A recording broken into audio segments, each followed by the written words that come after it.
Now, one of the biggest problems facing our planet today is pollution, and in particular, plastic pollution.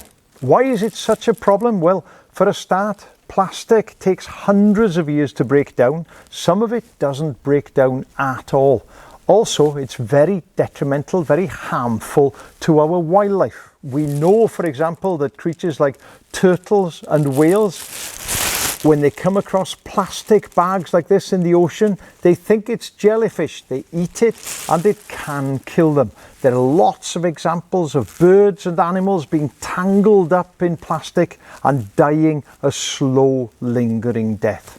So what can we do? Well, several things really.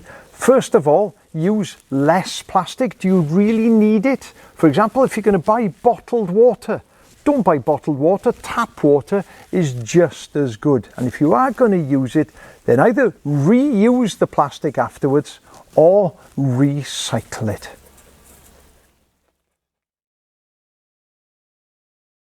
Now, there are plenty of books out there to help you to fight the problem of plastic.